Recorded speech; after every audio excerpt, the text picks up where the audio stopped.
All right, I'm going to talk about a couple related things. I've already recorded this video once and I was really happy with it, but I went through and realized that I had misspoke, so I have to do the whole thing again. So see if I can get it this time.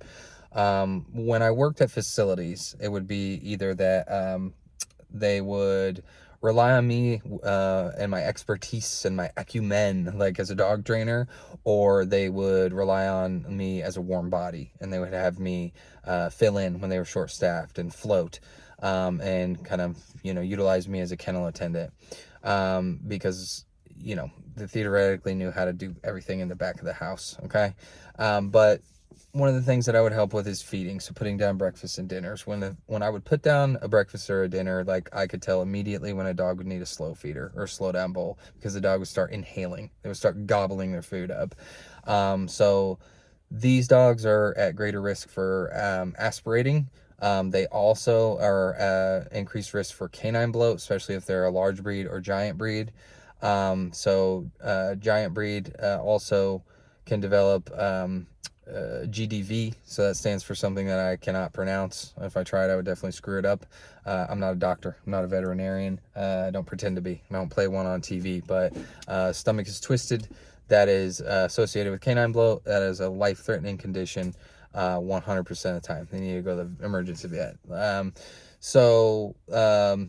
Like with giant breeds, they typically will do a procedure when typically when they spay or neuter, where they will tack their stomach to the body wall to decrease the likelihood of this condition. Apparently, it doesn't decrease the likelihood of bloating, though. But slow feeders, slow down bowls, Outbound Hound makes really good ones. They are made out of plastic material, though, so you want to make sure you pick them up after they're done with them so that they do not destroy them. Other companies will make metal slow feeders.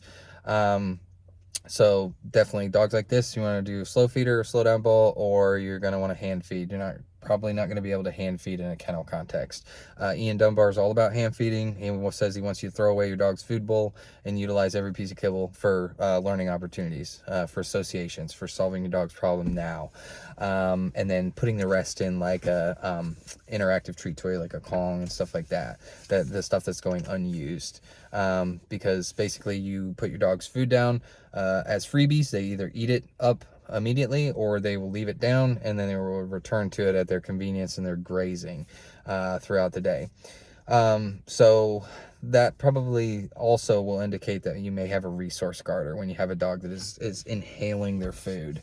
Dogs that change their rate of speed at which they're eating, it could indicate you have a resource guarder. So dogs, when you're proximally near them and they slow down when they're eating, or they stop, especially if they like side eye you or growl you, like that's pretty clear. Or they speed up when you go by. There's no reason to like play around with this. If you don't want to go enter the dog's bite zone while they're eating. They need their own area where they're eating, and you need to leave them alone. If you need to condition this because like they're in an area that you have to go through while they're eating, then you would approach and stop short, and then you would like toss them something super high value, and you would quit while you're ahead and repeat over and over and over again. And not go too far too fast. But the time to work on this is when they're a puppy. Like, you do not need to be like playing with your dog's food bowl with your hand, stuff like that. You do not need to be touching your dog while they're eating, like if it's an adult dog, especially with an unknown behavior history. Time to do this is when they're a puppy. And you will still give them high value for when you're doing this, when they're this age, during their critical socialization period, right? Like 8 to 16 weeks or so. Okay. Dogs will also, potential resource guarders, they will also like take part in a ritual of like, they will either literally bury resources, or they will kind of like do the ritual of pantomiming burying things. So like in the kennel and in the home, I've seen where dogs will nuzzle their food bowl, or they will nuzzle above their food bowl, like pantomiming burying it, and then that sends up a yellow flag for me for potential resource guarder. Sometimes the bowl would end up under their cot. Just because the dog doesn't like immediately devour their food doesn't mean that they're not a resource guarder. They could be like, burying or squirreling away their resources, their food, and stuff like that. And then we had another dog that I worked with a long time ago as an independent contractor that buried chews in the couch, a chew in the couch in particular, unbeknownst to the guardian.